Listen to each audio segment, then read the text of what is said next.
In 2019, Hong Kong was rocked by pro-democracy mass protests. Now, many months on, the city is transformed, and not in the way protesters have hoped.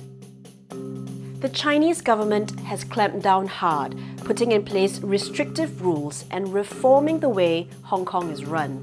There's a stringent national security law that criminalizes anything that Beijing considers as subversion or collusion with foreign forces. Scores have been arrested under the law for doing things like chanting certain slogans,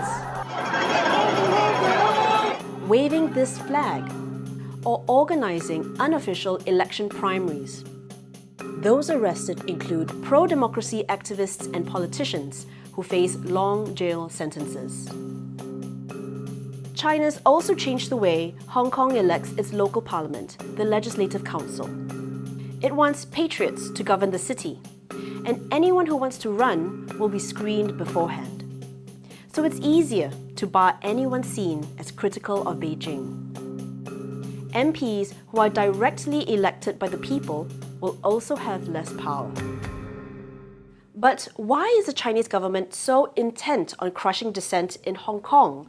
To understand this, we have to go back in time. Hong Kong used to be a British colony, and in 1997, the city was handed back to China. Britain and China struck a deal. For the next 50 years, Hong Kong could mostly govern itself and have rights unlike anywhere else on the mainland, such as freedom of speech and some form of democratic elections. This concept was called One Country, Two Systems. But as time went on, there was growing suspicion that the Chinese government was interfering more with Hong Kong in areas like education, the press, and local elections. This exploded in mass protests in 2019 over a proposed extradition law that many feared would make Hong Kong's courts less independent. It turned violent. Meanwhile, support grew for pro-democracy politicians who swept local elections that year. All of this did not go down well with the Chinese government. It has blamed anti-China forces in Hong Kong for colluding with foreign forces. 必须采取有力措施，依法予以防范、制止和惩治。 But China denies it's stifling Hong Kong's rights. 没有谁比中央政府更关心香港民主的发展，更希望香港保持繁荣稳定。 But there may be deeper reasons for this tension. Firstly, it's the question of identity and how it's evolved in the decades the two have spent apart. It's the difference between a liberal Hong Kong with democratic values and the Chinese Communist government. The independent press, free speech, you can go to the street and protest, you can yell down with Xi Jinping. These are the values that Hong Kong people grew up with. So when people are defending something from being taken away, there's this very volatile reaction. Hong Kong people really asking for what's been promised them. Essentially, stick to the one country, two systems model. It's also got to do with how the Chinese government prizes national unity.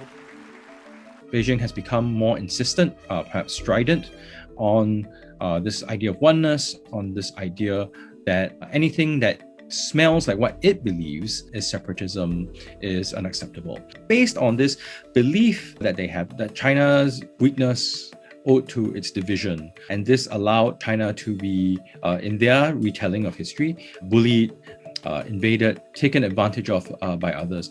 And so it's putting more pressure on Hong Kong. But we see that pressure in Xinjiang, we see that pressure in Taiwan, we see that pressure in the South China Sea. So it's part of an overall momentum that we see in Beijing that is not going away anytime soon. So what does this mean for Hong Kong's future?